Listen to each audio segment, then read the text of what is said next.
ఇప్పుడు సపోజ్ ఒక ముస్లిం డాక్టర్ ఉన్నాడండి, నీకు ఏదైనా దెబ్బ తగిలింది, వెళ్ళటం మానేస్తావా? అతను ముస్లిం డాక్టర్, నువ్వు సచ్చి ఊరుకుంటావు. యాక్చువల్గా మతాలు మధ్య స్విచ్ పెట్టే విధంగానే ఇది ఉంది తప్ప అదే పేరు పట్టుకుని లేదా అదే తీసుకుని వాళ్ళ కుటుంబాలను దెబ్బ కొట్టడం అనేది ఎవరు ఆలోచించట్లేదండి. చాలా తప్పు. ఎందుకంటే వాళ్ళు చేసే చిన్న బన్న అనేది యాక్చువల్గా ₹1 మించే అవ్వదు. దానికోసం అందులో పెట్టే బన్న ఒక ₹4-5 అవుతుంది. అలా తక్కువ లాభంలో ఉన్నా సరే వ్యాపారం చేసుకుని ఎలాగైనా బతుకుదామని వాళ్ళు అనుకుంటారు. వాళ్ళ వ్యాపారాల మీద లేదా వాళ్ళ అంటే వ్యాపారం దెబ్బతింటేనమ్మా వాళ్ళ కుటుంబం కూడా దెబ్బతినేస్తుంది. అక్కడ ఏంటంటే అది వాళ్ళు ముస్లింలు కాబట్టి మన వాళ్ళు అలాగ ఆలోచించేమన్నా ఆలోచిస్తారేమో కానీ, మనం ఇప్పుడు కొన్ని హోటళ్ళు కనుక చూస్తే ప్రతి అన్నంలోనూ కల్తీ ఉంటుంది.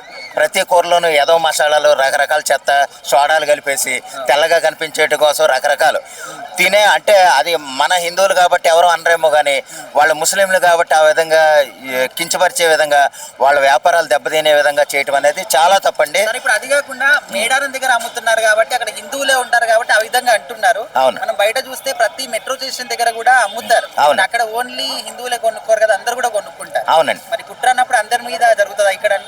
అది అందరి మీద అంటే వాళ్ళు అలా క్రియేట్ చేస్తారండి. అంటే వాళ్ళు అమ్మేది ముస్లింలు కాబట్టి హిందువుల్ని చేయడానికి చూస్తున్నారు.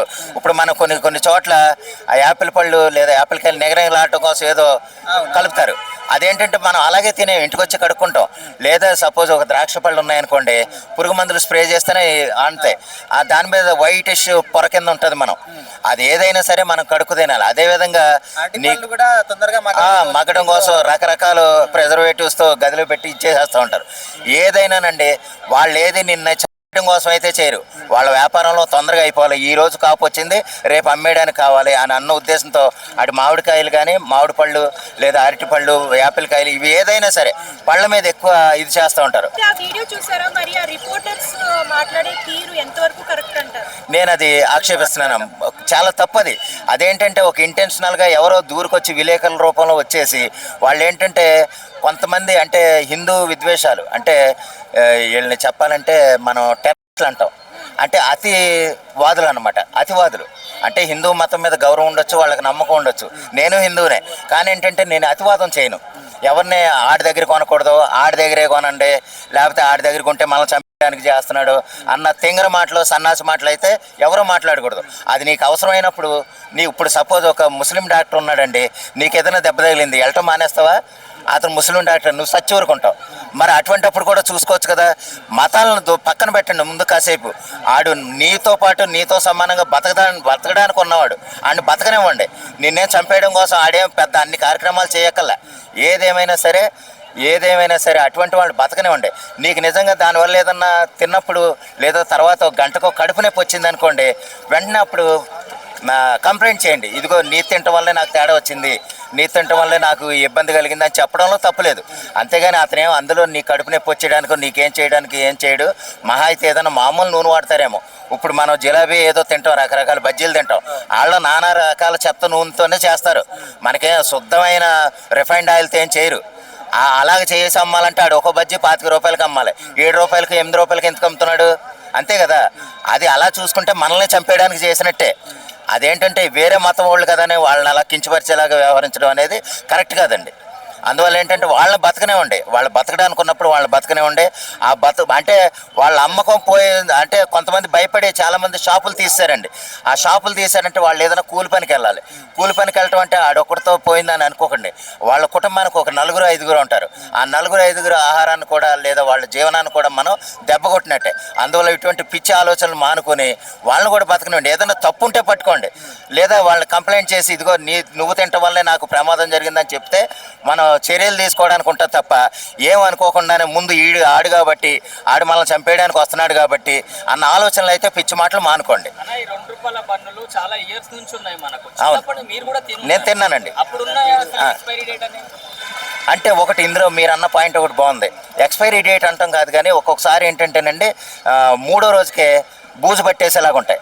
అవి కొన్ని చోట్ల అమ్మేస్తూ ఉంటారు. మనం ప్యాకెట్లో చూస్తే కనుక గ్రీన్ ఫంగస్ పట్టేస్తుంది. అటువంటివి తినకండి. మీరు చూసినప్పుడు నాణ్యం ముందు చూసుకోండి. ఎందుకంటే వాళ్ళు ఈరోజు ఇక్కడ ఒక చోట అమ్మాలనుకున్నప్పుడు మంచి బనలే తెచ్చి పెడతారు. ఆ రోజు తయారైన బనలే తెస్తారు. నిలవండి బనలు తెస్తే అక్కడ వెంటనే ఆడేదోటి చేస్తాడన్న సంగతి వాళ్ళకే తెలుసు. అందువల్ల వాళ్ళు ఆ విషయంలో కక్కుతుపడరండి. వాళ్ళు మంచిగానే వాళ్ళు ఏదో వ్యాపారం నిమిత్తం చేసుకోవాలనుకుంటారు తప్ప వాళ్ళు బతకడం కోసం చేస్తారు. అది కూడా వాళ్ళని బతకనిద్దాం. మనం బయట బేకరీలో తీసుకున్నా కూడా కొన్ని వాటికి ఎక్స్పైరీ డేట్ ఉండదు. అవును, కానీ వాళ్ళు అట్లా మాట్లాడడం ఎంతవరకు కరెక్ట్ అంటారు? ఎక్స్పైరీ డేట్ ఉండటం అంటేనమ్మా అది మన నమ్మకం. ఇప్పుడు సపోజ్ ఈ రోజు కేక్ వచ్చింది, అక్కడ అర కేజీ కేక్ ఇవ్వండి అంటాం, ఆడు ఎప్పుడో చేసి పెడతాడు. అదేంటంటే ఫ్రీజర్ కంట్రోల్లో ఉండటం వల్ల ఏంటంటే మనకేం పోదు, ఎన్ని రోజులైనా పోదు. మన ఇంట్లోనే మనం చికెన్ 3 రోజులు 4 రోజులు ఫ్రిడ్జ్లో పెట్టుకుని తినేవాళ్ళు ఉన్నారు. అలాగంటే అది తప్పే. దాని గురించి ఆలోచించడు, ఎక్కడో కొనుక్కునే బన్నకు వచ్చేస్తుంది వీడికి. అలాగంటే ఏదైనా సరేనమ్మా, వాళ్ళలో ఏదైనా తప్పు ఉంటే కనుక పట్టుకోండి, ఆ విషయంలో తప్పులేదు. కానీ ఏంటంటే అది వాడు కాబట్టి, వాడు అమ్ముతున్నాడు కాబట్టి, ఆ ముస్లిం వాడు అమ్ముతున్నాడు కాబట్టి అని చేయటం అనేది చాలా తప్పు. అది మాత్రం వాళ్ళ బ్రతుకు తెరువు మీద మాత్రం దెబ్బ కొట్టద్దండి ఎవరైనా సరే. మీకు బన్ను కోవాతో పాటు ఇస్తున్నారంటే మీరు కూడా ఆలోచించాలి. దానికి సిద్ధపడే మీరు కొనుక్కునేటట్టు ఉండాలి. మీరు దాన్ని అరగా తీసుకోగలుగుతారు అని అంటేనే కొనాలి. అంతేగాని దీంట్లో కల్తీ ఉంటుందని చెప్పి కొన్న తర్వాత బాధపడడం కాదు. మీరు తినాలి అనుకుంటే మంచి హోటల్కి వెళ్ళండి.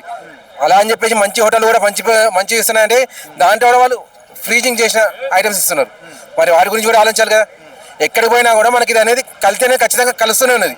సో కల్తీ గురించి అని చెప్పి చిన్న పెద్ద అనేది కాకుండా ఎక్కడున్నా కూడా నేను ఇక్కడ ఒక చిన్న ఎగ్జాంపుల్ చెప్పాలనుకుంటున్నాను. కల్తీ కాదు ఇక్కడ మెయిన్ థింగ్ ఏంటంటే ఒకటి పాన్ పరాగ్ అని చెప్పేసి ఉంది.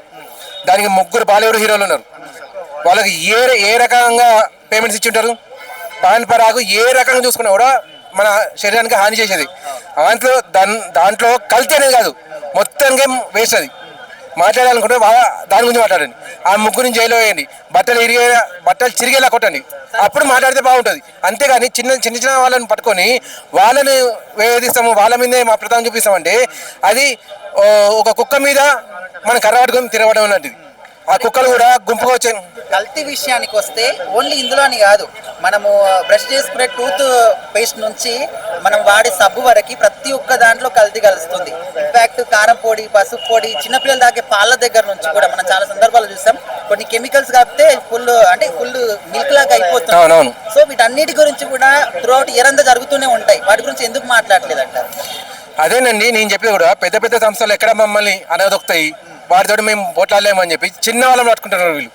మీరు మాట్లాడిన చిన్న వాళ్ళ గురించి కాదు, ఈవెన్ మీడియా వాళ్ళకు కూడా మీకు కూడా చెప్తున్నాను. మీరు కెమెరాలు అనేది పెద్దవాళ్ళను ఎక్స్పోజ్ చేసినప్పుడు క్లియర్ అక్కడ పెట్టండి, వాళ్ళని బయటికి తీసుకురండి. పెద్ద వాళ్ళని బయటికి తీసుకొస్తే మంచిది. ఇప్పుడు 2 ఏళ్ల క్రితం మనకు బాగా న్యూస్ వచ్చింది, అమెరికా నుంచి లెగ్ పీసులు వస్తున్నాయని చెప్పి, చికెన్ లెగ్ పీసులు. అక్కడ వాళ్ళు లెగ్ పీసులు తినట్లేదు, మొత్తం భారతదేశానికి వస్తున్నాయని చెప్పి, భారతదేశానికి రావడం వల్ల రేట్లు అనేది తగ్గిపోతాయని చెప్పి అది శుభసూచకం అనుకుంటాం. చలో అలా రావడం వల్ల కొద్ది నాణ్యమైన వస్తువునే దొరుకుతుందేమో, లేకపోతే రేట్ అయినా తగ్గుతుందేమో అని చెప్పేసి. కానీ దాన్ని రానియకుండా అడ్డుకున్నారు. మరి దాని గురించి ఆలోచించే వాళ్ళు ఎవరు లేరు, అడిగే వాళ్ళు ఎవరు లేరు. అటువంటి అన్ని వదిలేసి చిరు వ్యాపారుల మీద పడితే దీన్ని వివేకం అనుకోవాలా, అవివేకం అనుకోవాలా, అది మనం ఆలోచించాల్సింది. ఆరోగ్యం అనేది ఎక్కడైనా కానీ పెద్ద రెస్టారెంట్లో అయినా పాలవుతుంది, చిన్న వాటి దగ్గర పాలవుతుంది. అడగాలనుకుంటే పెద్ద 5 స్టార్ హోటల్ అడగండి, మీరు ఎందుకు ఫ్రీజ్ చేస్తున్నారు, ఎందుకని స్పాట్ మీరు ఉండట్లేదు, ఎందుకని స్పాట్ మీరు మెటీరియల్ తెప్పియట్లేదు అని చెప్పేసి అక్కడ అడగడానికి మనకు చేతులు రావు. అడిగితే పొరపాటున వాటి మనల్ని ఇక్కడ జైల్లో వేస్తాడని చెప్పేసి, ఇక అయితే వీడు నోరెత్తలేడని చెప్పేసి, ఇవి మానుకొని అక్కడ చేయండి, అది బాగుంటుంది.